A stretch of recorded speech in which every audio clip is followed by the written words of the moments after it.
Cinema பார்வை மாறிக்கிட்டே இருக்கு. பார்வை தான் மாறிட்டு இருக்கு. அப்போ எது உலகநாயகன்ற பட்டமே நமக்கு வேண்டாம் அப்படின்னு ஒரு விரக்தியின் வெளிப்பாடாக தான் அவர் வேணான்னு இருக்கிறார். நடிப்புன்றதை தாண்டி ரசிகர்கள்ன்றதை தாண்டி கலெக்ஷனை பார்க்க ஆரம்பிச்சிட்டாங்க. கலெக்ஷன் யார் அதிகமாக வாங்குறானோ அவன் தான் பெரிய ஸ்டார்ன்ற மாதிரி ஒரு சாபக்கெடு. மெல்ல மெல்ல கமல் ரஜினின்ற அந்த போட்டியாளராக இருந்து கமலை அப்படி தள்ளிட்டாங்க. ரஜினி விஜய்ன்ற அந்த போட்டிக்கு வந்துச்சுங்க. இப்போ ரஜினிக்கே அந்த சிக்கல் இருக்குது சார். இன்னும் கொஞ்ச நாள் ரஜினி கூட சொல்லுவார், தயவு செஞ்சு என் பேரை சூப்பர் ஸ்டார்னு போடாதீங்கன்னு கூட சொல்லுவார். கமலஹாசன் அப்படி காஸ்ட் மைண்ட் செட் உள்ள நபரா? அந்த பூணூலில் வந்து பார்த்தீங்கன்னா அப்படி கத்தியில் எடுக்கும்போது ஜென்டில்மேனில் கூச்சப்படுற மாதிரி ஒரு காட்சி பார்த்துருப்பீங்க அர்ஜுன். ஸோ அந்த காட்சிலாம் இப்போ விமர்சிக்கப்படுது. ஆனால் அன்றைக்கி அது ஏற்றுக்கொள்ளப்பட்டது. தேவர் மகன் ஒரு படம் எடுத்த மாதிரி வந்து கேட்டால் அது வந்து பார்த்தீங்கன்னா சிவாஜியை போடாமல் எடுத்திருந்தாங்கன்னா சிக்கலாக இருக்கும். சிவாஜியை போட்டதுனால அங்கே சிவாஜி வந்து பார்த்தீங்கன்னா அங்கே தேவராக காட்டினதுனால அது வந்து ஏற்றுக்கிட்டாங்க. இல்லைன்னா கமலே டபுள் ரோல் பண்ணி தர ஏற்றுருப்பாங்கன்னு நினைக்கிறீங்க?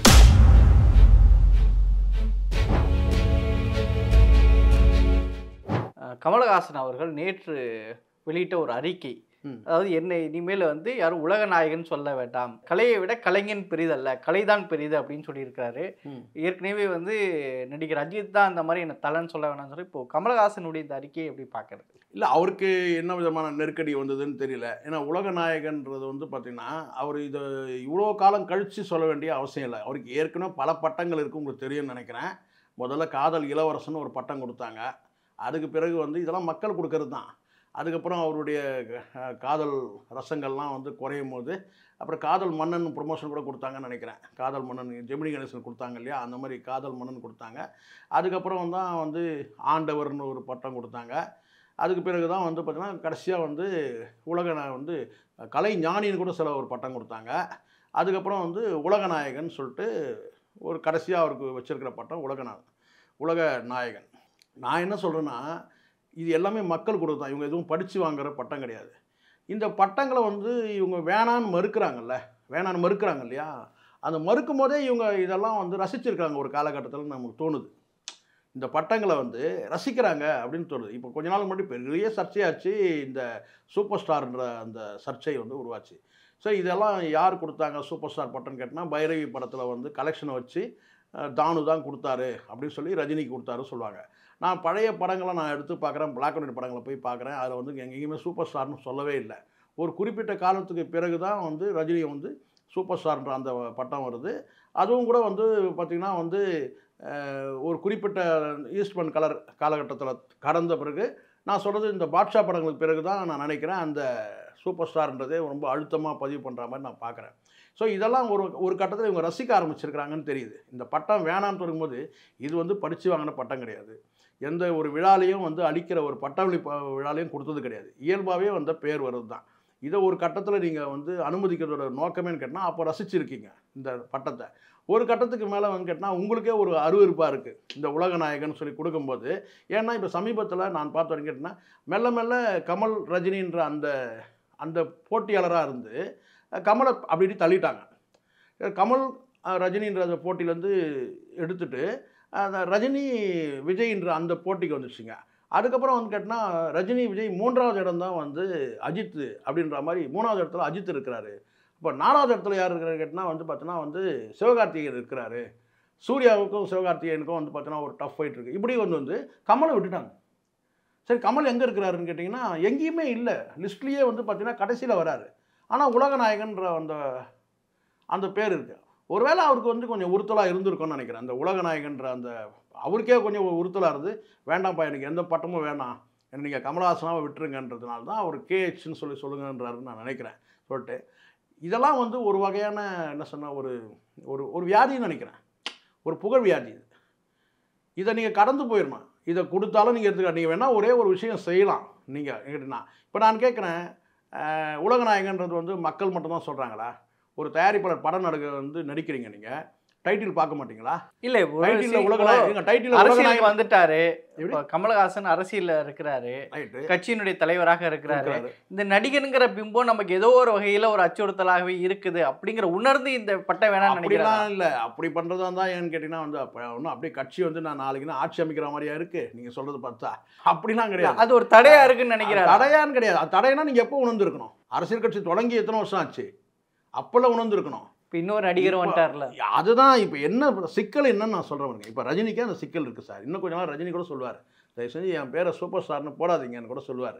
இங்கே ஒரு விஷயம் நான் பார்க்குறேன், சில விஷயங்கள் குறுக்கு வழியில் சில பேர் வந்து கையாளக்கூடிய விஷயத்த நான் பார்க்குறேன். இப்போது ரஜினி சூப்பர் ஸ்டார்னு வச்சுக்கோங்க. அடுத்த கட்டமாக யார் நடிக்கிறாங்கன்னு கேட்டால் அது வந்து நிச்சயமாக சீனியாரிட்டி படி பார்த்தீங்கன்னா கமல் தான். கமல் தான் இன்றைக்கும் காம்படிட் பண்ணுற அளவுக்கு இருக்கிறாருன்னு கூட நம்ம சொல்ல முடியும் தான், சரிங்களா? ஆனால் இங்கே இப்போ என்ன ஆச்சுன்னு கேட்டிங்கன்னா, நடிப்புன்றதை தாண்டி ரசிகர்கள்ன்றதை தாண்டி கலெக்ஷனை பார்க்க ஆரம்பிச்சிட்டாங்க. கலெக்ஷன் யார் அதிகமாக வாங்குறானோ அவன் தான் பெரிய ஸ்டாருன்ற மாதிரி ஒரு சாபக்கெடுது. கலெக்ஷன்றது வந்து பார்த்தீங்கன்னா சில பேர் வந்து பார்த்தீங்கன்னா போலியான கலெக்ஷன் கூட சொல்கிறாங்க இதுக்காகவே. இப்போ இன்றைக்கி யார் இருக்குன்னா ரஜினிக்கு அடுத்தது யாருங்க கலெக்ஷன் கேட்டினா விஜய் தாங்கண்ணா. அப்போ விஜய் தான் சூப்பர் ஸ்டாருன்ட்டான் இந்த கோல்டு காயின் கும்பல். என்னன்னு கேட்டால் அவர் வந்து கௌரவ சூப்பர் ஸ்டார். யார்? ரஜினி வந்து கௌரவ சூப்பர் ஸ்டார். கலெக்ஷன் அதிகமாக யாருக்கான்னு கேட்டால் விஜய்க்கு தான் ஆகுது. அதனால் விஜய் தான் சூப்பர் ஸ்டார்னு. ஸோ பணம் வசூலாகிறத வச்சு, படத்தோட வசூல் வச்சு சூப்பர் ஸ்டார் யாருன்றது முடிவு பண்ணுறான் வியாபாரத்தை வச்சு. ஆனால் அங்கே நடிப்பு இன்னும் பல அம்சங்கள் இருக்குல்ல, பல கேரக்டர்கள் எடுத்து நடிப்புன்றதுக்கு தாண்டி பல கேரக்டர்கள் எடுத்து நடிக்கிறதுன்னு ஒன்று இருக்குல்ல. இன்றைக்கி நான் கேட்குறேன் ஒரே கேள்வி, கமல் வந்து பல கேரக்டர் எடுத்து நடிச்சிருக்கிறார், ரஜினியும் பல கேரக்டர் எடுத்து நடிச்சிருக்காரு. இப்போ நீங்கள் விஜய் எடுத்துக்கிட்டீங்கன்னு கேட்டிங்கன்னா எங்கேயோ கேட்ட குரல் மாதிரி ஒரு படத்தில் அவர் நடிச்சிருப்பாரா? விஜய் நடிச்சிருப்பாரா? இல்லை 6லிருந்து 60 வரைன்னு ஒரு படம் வந்தது, அதில் நடிச்சிருப்பாரா? இன்னும் எண்ணற்ற படங்கள் இருக்குது. பிளாக் அண்ட் ஒயிட் காலத்துலேயும் சரி, கலர் காலத்துலேயும் வந்து பார்த்தீங்கன்னா படங்கள் இருக்குது.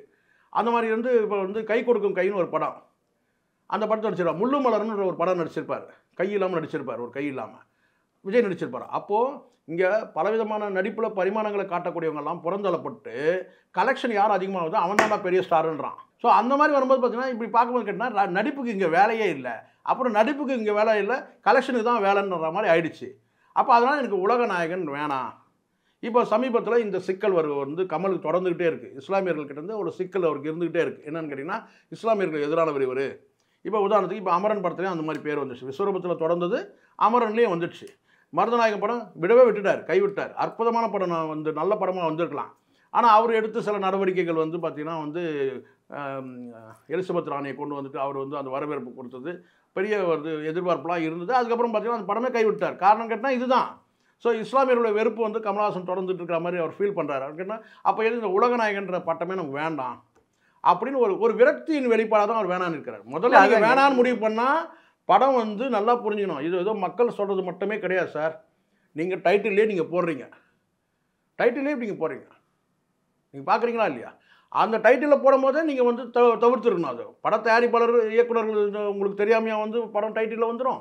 அப்போ நீங்கள் தவிர்த்துருக்கணும். அப்போ நல்லா இருந்தது உங்களுக்கு. ஸோ அதை வந்து பார்த்தீங்கன்னா அந்த புகழ் வந்து பார்த்தீங்கன்னா உங்களுக்கே ஒரு உறுத்தல் வருது. உலகநாயகன்ற அந்த பேர் வந்து உலகநாயகன்றதுன்னு கேட்டால் சினிமா உலக பார்வை உள்ள ஒரு நடிகர் இன்றைக்கி யார், ஒரு கலைஞர் யார் தமிழ்நாட்டில்னு கேட்டிங்கன்னா நிச்சயமாக வந்து கமலை சொல்லுவோம். இந்தியாவில் கூட கேட்டால் கூட சொல்ல முடியும், கமலை சொல்ல முடியும். உலக சினிமா பார்வை இருக்கா அப்படின்னு சொன்னால் நிச்சயமாக வந்து கமலுக்கு இருக்குது. அது நடிப்புலேயும் சரி டெக்னாலஜியும் சரி வந்து உள்வாங்கின மனிதராக இருக்கிறார். உலகநாயகன்ற பேர் சொல்லலாம். ஆனால் அவர் விரும்பலைன்னு சொன்னால் என்ன கேட்டால் யாருக்குமே பட்டம் வேணான்ற நான் நினைக்கிறேன்.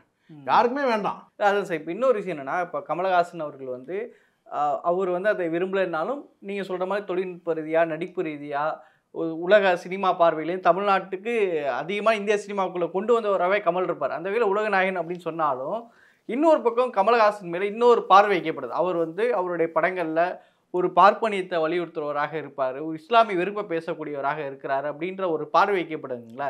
நீங்கள் எப்படி கமலஹாசனை இப்படி பார்க்கறது சரியா? அந்த பார்வையில் நான் பார்க்குறேன். பார்வை தான் கூடாது.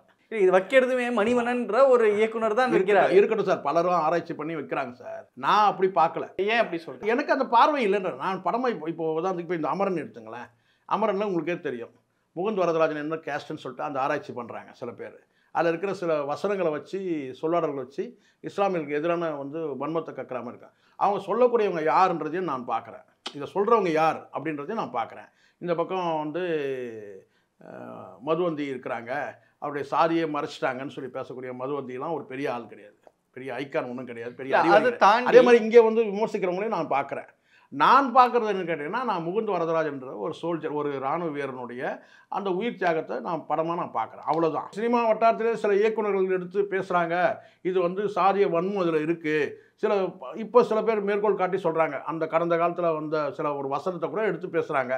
நாயகனில் வந்து என்ன ஐயரேன்னு சொல்லி பேசுவார் டெல்லி கணேஷை, அப்படி ஒரு வசனத்தை வச்சு பேசுகிறாங்க.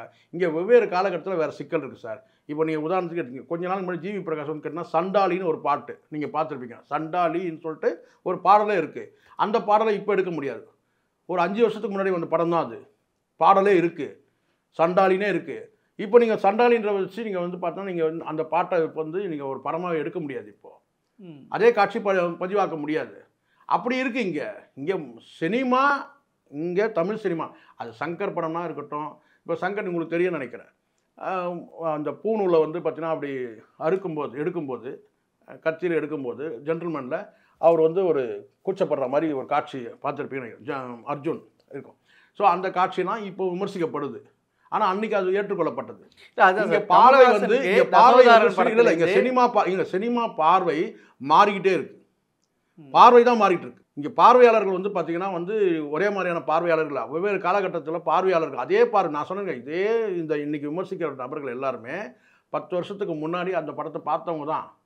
புதுசாக வரக்கூடிய இளைஞர்கள் அதை அப்படி பார்க்கல. அதான் சார், கமலஹாசன் உள்ளவரா? இது வரைக்கும் நான் கமல் அப்படி பார்க்கவே இல்லை. எந்த இடத்துலையும் அவர் வந்து பிரதிபலித்த மாதிரி நான் பார்க்கவே இல்லை. என்னை கேட்டால் இன்னும் வந்து பார்த்தீங்கன்னா சென்னை வட்டார மொழியை வந்து பார்த்தீங்கன்னா இன்னும் அற்புதமாக பேசி நடிகர் யாருன்னா கமல் தான். ஆனால் அற்புதமான ஒரு கலைஞனை கொண்டு போயிட்டு ஒரு சாதிக்குள்ள அடைக்கிறத நான் விரும்பவே இல்லை. ஒரு படங்கள்ல அப்படி நிச்சயம் அப்படி இல்லை. இஸ்லாமிய வெறுப்புகள் அவர் படத்துல இருக்கிறதா இல்லை சார். அவர் எடுக்கிற சப்ஜெக்ட் அந்த மாதிரி இருக்கு சார். அவருக்கு சில தாக்கங்கள் இருக்கலாம், ஒருவேளை அவருக்கு ஒரு பேன் இந்தியா, இப்போ இந்த மாதிரி கேட்டகரி வச்சா ஒரு பேன் இந்தியா படங்களாக வரும் அப்படிங்கிற ஒரு கணக்கு இருக்கு. அப்படி ஒரு பார்வை எனக்கு இருக்கிற மாதிரி தெரியல. அப்படி எனக்கு ஒரு பார்வை இருக்கிற மாதிரி தெரியல. அப்படி பார்த்தீங்கன்னா நான் கேட்குறேன், இப்போது இந்த குருதி புலன் நீங்கள் படம் பார்த்துருப்பீங்கன்னு நினைக்கிறேன். குருதி புனலில் வந்து பார்த்தீங்கன்னா அந்த படம் முழுவதும் நீங்கள் வந்து ஃபுல்லாகவே ரத்தம் தான், சரிங்களா? படம் ஃபுல்லாகவே இருக்கும். அது வந்து ஒரு கற்பனை கதை, புனையப்பட்ட கதைன்னு வச்சுங்களேன். அதில் வந்து நீங்கள் சொல்லலாம் வந்து இந்த காட்சியை நீங்கள் எப்படியா எடுத்தீங்க, எப்படியா வச்சிங்கன்னு சொல்லலாம். அவருக்கு ஒரு பார்வை இருக்கலாம்ல, உலகம் முழுவதும் இருக்கிற ஒரு தீவிரவாதத்தின் மேலே அவருக்கு ஒரு பார்வை இருக்கலாம், சரிங்களா? அது நம்ம அந்த பார்வையை நம்ம சொல்ல முடியாது. ஆனால் இங்கே வந்து நீங்கள் இப்படி வந்து பாருங்கள், இந்த சைடில் கேட்டினா அமரன் வந்து முழுக்க வந்து ஒரு கற்பனை கதை கிடையாது, புனையப்பட்ட கதை கிடையாது, அது வந்து ஒரு சரித்திரம். அப்போ அதை எடுக்கும்போது கேட்டால் நீங்கள் ரெண்டுத்தையும் ஒரே நேர்பார்வையில் சில பேர் விமர்சிக்கிறத பார்க்குறேன். விஸ்வரூபத்துலேருந்து எடுக்கிறான். எடுத்துன்னு கேட்டால் இவர் வந்து பார்த்தீங்கன்னா வந்து இஸ்லாமிய வந்து ஒரு வெறுப்பாளராக வந்து கமலை அதில் இருக்கு, உன்னை போல் ஒன்று இருக்கு. ஆமாம், ஏராளமான படங்கள் அப்போ அந்த பார்வையை தவிர்த்துட்டு பார்க்க முடியுமான்னு கேட்கல. இல்லை அதுதான் நான் கேட்டேன். அது பார்க்குறவங்க பார்வை தான் பிரச்சனைன்ற நான் அப்படி தான் நம்ம அதை எடுத்துக்கணும். ஏன் இதே வந்து பார்த்தீங்கன்னா பெரிய டானா வந்து மாணிக் பாட்ஷாவை காட்டும் போது, ரஜினியை காட்டும் போது ஏன் ஏற்றுக்கிட்டாங்க? இன்றைக்கி பேர் கூட விமர்சிக்கப்படுது இல்லை, இன்றைக்கி படத்தோட பேர் கூட விமர்சிக்கப்படுது இல்லை. அன்றைக்கி மாணிக் பாட்ஷாவா ரஜினியை காட்டும் போது மட்டும் அன்றைக்கி சரியாக இருந்ததில்ல அந்த பார்வை. அதுவும் தானே தவறு. அவனும் ஒரு டான் தானே, மாணிக் பாட்ஷா ஒரு டான் தானே. இங்கே இதுதான் இப்போ நான் சொல்கிறது புரியுதுங்களா? பார்வை தான் இங்கே முக்கியம். ஒரு பார்வையை வச்சுட்டு நீங்கள் வந்து ஒரு பிம்பம் கட்டுறீங்கல்ல, அதுதான் கோளாறாங்க. சொல்லப்பட்டது என்னன்னு மட்டும்தான் நம்ம பார்க்கணும். நான் சொல்கிறேன், இந்த இடத்துல வந்து முகுந்த் வரதராஜனா நீங்கள் ஒரு பிராமணராக நீங்கள் பார்க்காம ஒரு சோல்ஜர், ஒரு மேஜராக நீங்கள் பாருங்கள். அதை பார்த்தா சிக்கலே கிடையாது. எனக்கெல்லாம் நான் படம் பார்க்கும்போது எனக்கு எந்த சிக்கலும் இல்லை சார். ஏன்னு கேட்டால் நான் சாதிகளை கடந்தவன், மதங்களை கடந்தவன், எனக்கு வந்து அந்த சிக்கல் இல்லை. ஆனால் ஒரு குறிப்பிட்ட ஒரு பார்வையோடு நீங்கள் உள்ளே நுழைஞ்சிட்டீங்க, அந்த கண்ணாடியை நீங்கள் போட்டுட்டிங்கன்னா, மதம்ன்ற கண்ணாடியை நீங்கள் போட்டுட்டிங்கன்னா, இல்லை சாதின்ற கண்ணாடியை போட்டிங்கன்னா அப்படி தான் நீங்கள் பார்ப்பீங்க. இவனை ஒரு பிராமணாக பார்ப்பீங்க, அவனை வந்து ஒரு இஸ்லாமியனாக பார்ப்பீங்க. நம்ம அப்படி பார்க்கவே இல்லை. இஸ்லாமிய தீவிரவாதியாக பார்க்கணும், தீவிரவாதியாக பார்க்கணும். இஸ்லாமிய தீவிரவாதின்னு சொல்லும் போது தான் சிக்கலை வருதாங்க. ஒரு அடையாளமாக நம்ம பார்க்குறோம். இங்கே தனித்தனியாக தமிழ் தீவிரவாதி தனியாக இருக்குதா? இல்லை, அதே கமல் தானே ஹேராம் படம் எடுத்தார். அதுதான் இப்போ நீங்களே சொல்கிறீங்கல்ல. அதனால் எனக்கு வந்து பார்த்தீங்கன்னா நான் கமல் நான் வந்து அப்படி பார்க்கவே இல்லை, சரிங்களா? நான் வந்து சார் இது எல்லாத்துக்குமே ஒரு சிக்கல் இருக்குது சார். இங்கே கமலுக்கு வந்து சண்டியர் படம் எடுக்கும்போது உங்களுக்கு தெரியும், விருமாண்டின்ற பேர் எதனால் மாறிச்சு? அங்கேயும் ஒரு பார்வை வீசப்பட்டது அவர் மேலே. தேவர் மகன் ஒரு படம் எடுத்த போது வந்து கேட்டால் அது வந்து பார்த்தீங்கன்னா சிவாஜியை போடாமல் எடுத்திருந்தாருன்னா சிக்கலாக இருக்கும். சிவாஜியை போட்டதுனால அங்கே சிவாஜி வந்து பார்த்தீங்கன்னா அங்கே தேவராக காட்டினதுனால அது வந்து ஏற்றுக்கிட்டாங்க. இல்லைன்னா கமலே டபுள் ரோல் பண்ணி தரேன் ஏற்றிருப்பாங்கன்னு நினைக்கிறீங்க நீங்கள்? இல்லை, தமிழ் சினிமாவில் முதல்ல சாதி பேர் வச்ச படம் வந்தது தேவர் மகன் தானே. அதுதானே சார் நானும் சொல்கிறேன். அதுக்கு அன்றைக்கி எப்படி ஏற்றுக்கிட்டாங்க? சிவாஜிக்காக ஏற்றுக்கிட்டாங்க. அதே நீங்கள் வந்து பார்த்தீங்கன்னா சண்டீர்னு படம் வரும்போது கேட்டால் விரும்பாண்டி ஏன் பேரை மாற்றினாங்க சொல்லுங்கள்? இப்போ கமல் செய்தாலும் சிக்கல் அங்கே. நீங்கள் இதே கமல் வந்து பார்த்தீங்கன்னா தேவர் மகனை டபுள் ரோல் பண்ணியிருந்தாரு வச்சுங்க, சிவாஜி ரோலாக அவரே பண்ணியிருந்தாருனாக்கா படம் வந்திருக்காரு. இப்போ பார்வை புரியுதுங்களா உங்களுக்கு சார்? ஒரு சிறந்த இயக்குனரை அவரே சொல்கிறாரு. என்னன்னு கேட்டிங்கன்னா வந்து ஒரு குறிப்பிட்ட மதத்தை நீங்கள் வந்து குறிப்பிட்டு ஒரு சில அதை நான் சொல்ல விரும்பலைங்க, நீங்கள் அதை அறிக்கையில் படிச்ச கோபி நாயனார் சொன்னதே நான் சொல்கிறேன். ஒரு சினிமா கலைஞனுக்கு இப்படி ஒரு பார்வை இருக்கக்கூடாதுல்ல சார்? சினிமா கலைஞனுக்கு நீங்கள் இந்த பார்வையை நீங்கள் வந்து தங்கலானில் சொல்லியிருப்பீங்களா? இல்லை வேறு எத்தனை படங்கள் வந்திருக்கு அதை நீங்கள் சொல்லுவீங்களா? இங்கே எல்லாருமே வந்து பார்த்தீங்கன்னா வந்து காயப்பட்ட மனிதருக்கு காயப்பட்டவங்க தான். அந்த காயத்துக்கான காரணத்தையும் சொல்லி தான் ஆகணும். வெறும் காயம் மட்டுமே நீங்கள் வந்து காயப்பட்டவங்க சொல்ல, காயப்பட்டதுக்கான காரணம் என்ன, அந்த காரணத்தை சொல்லி தானே ஆகணும். இங்கே அதுதான் இங்கே கோளாறு. பார்வை தான் கோளாறுனா நான் தெளிவாக இருக்கிறேன். பார்வை தான் கோளாறு. சரிங்க சார். நிகழ்ச்சியில் பங்கேற்று உங்களுடைய கருத்துக்களை பயந்து கொண்டமைக்கு நன்றி. நன்றி சார்.